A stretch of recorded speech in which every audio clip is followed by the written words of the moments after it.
Have you ever felt like no matter how much you do, it's just never enough? You probably didn't wake up today thinking, today's the day I want to dive deep into my self-worth issues. You were just trying to make it through the day without snapping at your kids or having a breakdown in your car. You're keeping it together, busy, maybe even on some level, low-key, crushing it. But under the surface, there's that low hum buzzing like a fridge light at 3 a.m.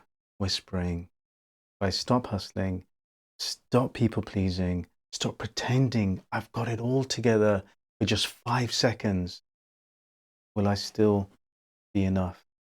And it doesn't stop there. You replay conversations endlessly, dissecting every pause, glance, or even tone of voice, trying to figure out if that casual see you later was just a simple goodbye or a subtle dig you missed entirely. You overthink what your neighbor thinks of your car, your clothes, or simply how you waved. You hand out emotional power, giving everyone else a say in how you should feel about you. And here's the thing, most of us don't even know we're doing it because self-abandonment has been rebranded as being nice.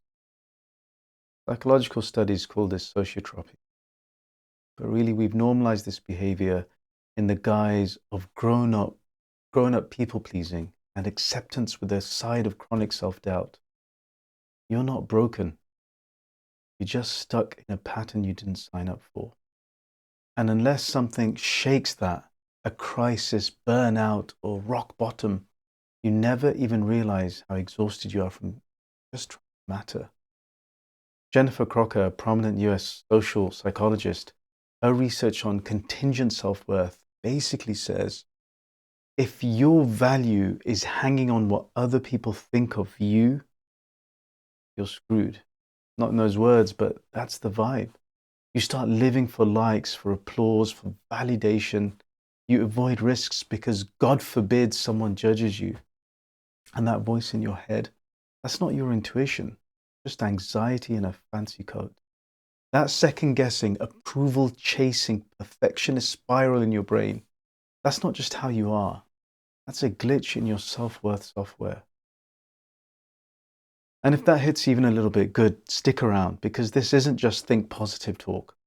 This isn't just some academic self-help concept or an intellectual exercise, although it has to start there to create awareness. The real journey is much deeper, unfolding beneath the surface of theory in the raw and often uncomfortable territory of the personal experience of you. Take this as more like, here's a brick, let it smash the lie that you have to earn being enough. What even is self-worth? It's not feeling confident when someone says you look amazing, or it's not getting a raise, nailing a workout, or watching your waistline finally behave. It's not graduating or somehow escaping the 9 to 5 with some dropshipping delusion. Real self-worth, it's the I'm still good kind of calm. When life's a mess and your inner critic is screaming like crazy. It's that knowing even when I'm behind, even when I'm doubting everything, I'm still enough. But most of us never learnt that. We were taught to be useful, to be liked, to do something that makes people clap. That's not worth, that's survival. And it slowly carves this belief into the brain. I'll believe I'm enough once I get everything right. Let me paint it with a story that's quite well known in the world of psychology. You plant a rose seed. You don't scream at it to hurry, grow, and produce some petals. You just water the plant and let it grow. You trust that the rose was always a rose. But with ourselves, if we're not blooming, we spiral, we self-hate, we compare with others, we grind harder. And then we wonder why we feel like a fraud even when we're winning. That spiral, that's where self-worth quietly dies and hustle culture gets all the credit. Now let's talk about the trap, extrinsic worth. It's sneaky, it looks like progress, but really it's a never-ending chase of your job title, your gym grind so your body looks better, your social status, your ex finally texting, I miss you, That's not worth, that's a scoreboard. And guess what? The rules keep changing. You'll never, ever win. You achieve more, feel less. Because your worth is like living in a house where the locks can be changed at any moment and someone else holds the keys. One day they let you in, the next day you're out in the cold, wondering why you ever gave them control of the door in the first place. So let's take back the keys to your own house. Intrinsic worth is the real thing. It's what you had before filters, CVs, or relationship status updates, before you even had a name, before you could impress anyone. You had a heartbeat. You didn't hustle for it. You didn't earn it. It just happened 100,000 times a day before life said, this is what matters. You were worthy before you did a thing. That just didn't change. You didn't lose your worth. You just got really good at ignoring it. And if you're still not feeling it, that's okay. This realization doesn't just click because someone says it. It's like trying to change the direction of a freight train that's been running the same track your whole life. It takes more than a feel-good quote. It takes that moment where you're so sick of the old pattern that you can't go back. Let's switch gears and look at the kind of evidence and perspective that can actually tip that switch inside you. Carl Rogers, basically the most influential humanistic psychologist and founder of person-centered therapy, said the core of healing is being accepted as you are. Not when you get promoted, not when you fix everything, but right now in the mess. And this is exactly where Kristin Neff's work on self-compassion comes in as the practical, lived antidote to the freight train pattern we just talked about.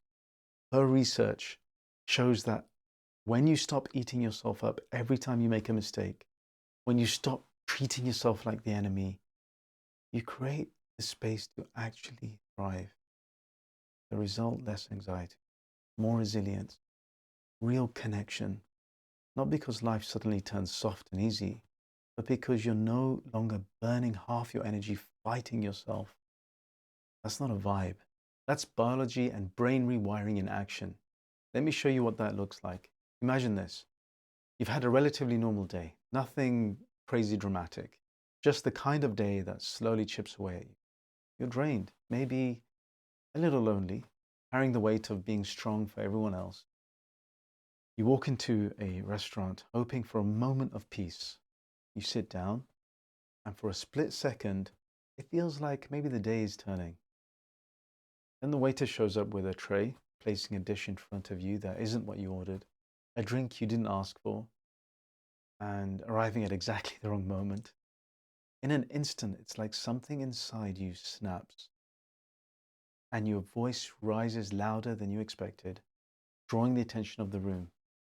By the time it's over, you're left feeling embarrassed, even a little ashamed, wondering, why did I overreact like that? But here's the truth. That outburst wasn't about the food. It wasn't about the waiter. It was about years of not feeling heard, of swallowing your needs, of trying so hard to be okay. That's what buried self-worth looks like. It doesn't disappear. It festers like a child locked in a basement, silent at first, and banging on the walls, desperate to be acknowledged. It sits in the dark corners of your mind, waiting. Eventually, when the pressure builds and there's nowhere else to put it, it finds a crack and bursts out. So if you've ever found yourself snapping over small things, getting irritable, feeling like you're constantly on edge, it might not just be stress. That was a self-worth wound flaring up. I'm tired of being overlooked. I just want to matter. Why does no one see me? That's the real voice behind the outburst. And when those wounds stay unhealed, they show up everywhere, in your tone, even in your thought patterns, your triggers. You're not crazy. You're reacting to old wounds that were never, ever allowed to heal. It might be the ache of never having been seen, of never learning that you were allowed to matter. And the moment you name that, that's the moment it starts to lose its grip on you. So here's the unfiltered truth. You don't need fixing. You need remembering. Your worth isn't some shiny object at the end of a productivity maze. It's the quiet, steady thing underneath all the noise, waiting for you to come back. You are the rose, still growing, sure, but always a rose. And unlike a flower, you don't bloom once. You evolve again and again. You fall, you rise, you love, you break, you rebuild, and your worth is untouched by all of it. Real freedom starts when you stop begging for applause, start walking like the whole damn stage was built for you. Just sit with that. And if that hits somewhere real, then let's keep going. Because in the next video, we're breaking down something most people confuse, and that's the difference between self-worth and self-esteem. Let's unpack it.